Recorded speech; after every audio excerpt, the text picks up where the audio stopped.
Just got this package in the mail today. It's called the Bruin Ambush 410. This is the unboxing, and I'm going to do the setup on it. So, cut into this right here.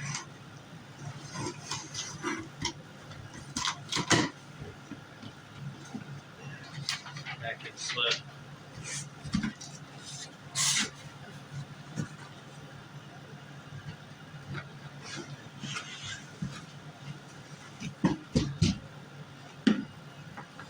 Bruin Ambush 410, and open it up here. Let's get tape on it here.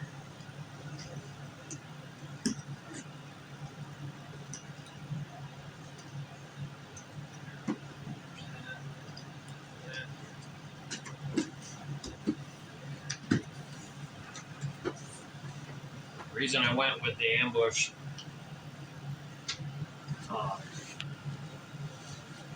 410 because it says it's supposed to be 400 feet per second. It's a 180 pound draw.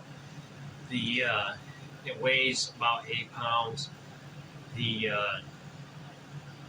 When it's cocked, it's got 13 inches from axle to axle, 17.5 inches uncocked. Some states don't allow you to shoot these newfangled like Ravens and center points and all these new bows that are coming out with 6-inch cocked or 13 inches or whatever uncocked. So a lot of these, like when I was in New York, when I lived in New York, the minimum was 17 inches from axle to axle. So if I ever go back to New York, I wanted something that was a little more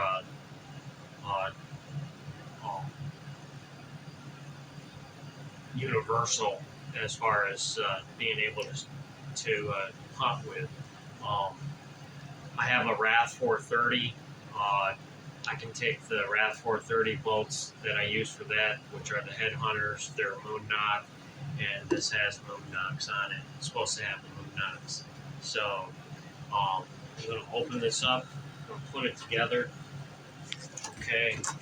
Right now we've got the instruction booklet.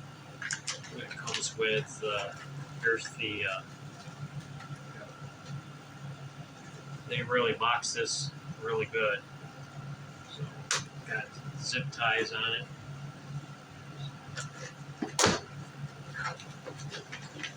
This is the head. Take this plastic off of the head.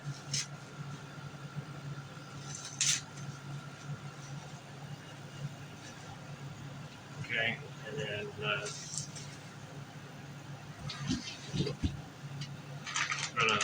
it comes with a quiver with mounts on it already.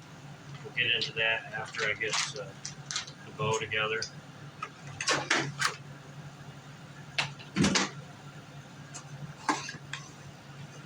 Got the cocking rope cord.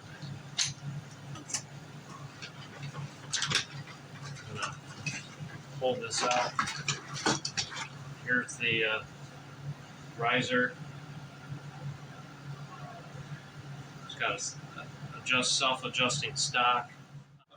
You can adjust the foregrip. I don't know, that feels pretty good for the foregrip right there. But it's got a rubberized spring arrow retention, so the arrow stays on. Anti-fire lock on it.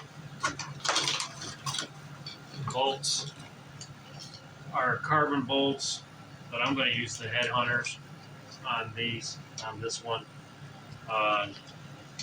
These bolts are probably, I'll just probably shoot them at squirrels or something. We'll do that. It's supposed to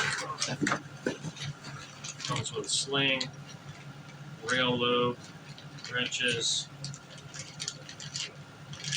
sling on later. comes with the scope. Let's see what the scope looks like.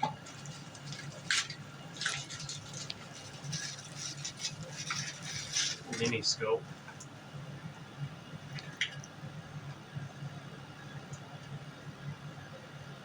Yeah, that's what I thought. The scope, I'm going to replace the scope with a speed ring intense scope put out by, I bought it at Bass Pro or Cabela's. This is the intense scope. I put some new rings on it so that I can put like a flashlight or the infrared lighting system on it so that I can hunt at night for hogs or something like that. Okay. This is a really nice scope. Like I said, it's got 0 to 100 yards, or 20 to 100 yards, and it's got really nice thin lines for reticles and stuff. It's lighted green. Just got finished putting my Bruin Ambush 410 together. I didn't show all the how to assemble it. It was a little bit confusing because they didn't give you word for word instructions on what to do exactly or how it was supposed to go in. The sliding rail, I had to play with that a little bit to put in under here for the cable. But I got that in. Right here, there's 2 set screws right here, 1, 2 right here, and then there, if you flip it over, there's another set screw right here. Occasionally, they tell you to check those for looseness every now and then, because they will come loose, apparently. It's got limb dampeners, it's got string dampeners on there. I like the fact that it has a grip that moves up and down, a Picatinny rail. I took the other pistol grip, whatever you want to call it, off from here because I didn't really like it.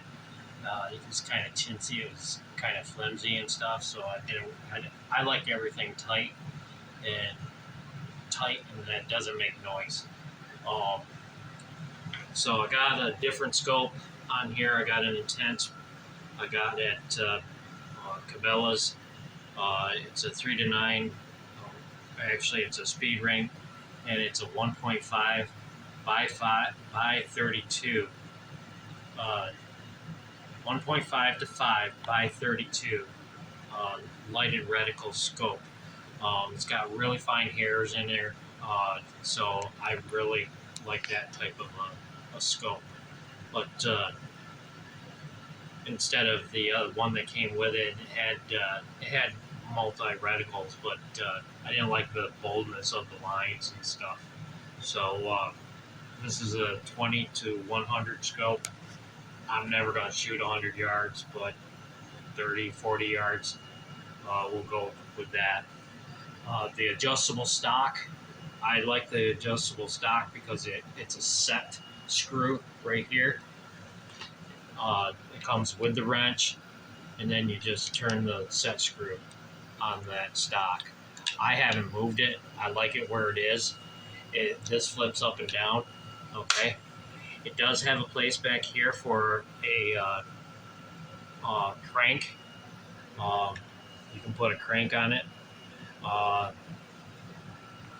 Now is all that's left to do is make sure that you go through and tighten up all your screws. These screws for the cable silencers were not tightened right down. The screws down here, this screw was kind of loose. These 4 screws for this right here were not tightened down totally. Do not tighten the ones that are here on the rail, around the Picatinny rail, because what it does is this groove is where your vein goes, and with that groove, those screws come up through that groove in the bottom of it. So if you tighten those down too much or push them up through too much, it will hit your vein and tear up your vein if you bring them up too high. But all the other stuff, I tightened this screw down a little bit. It just had 1/4 of an inch turn. It's got 3 spots for your sling, 1, 2, and 3 right here.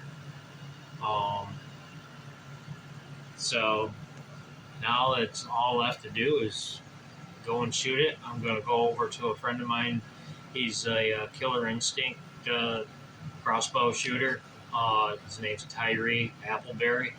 And Sunday we're going to get together and put this through the chrono. I'm going to shoot my Barnett headhunters. They're set up with close to around 470 grains of on the bolts. So we'll get the weight, the exact weight when we go there. We'll get the exact chrono from that bolt, from this bow, and see what she does. I'm using afflictor broadheads, and we'll see how it does.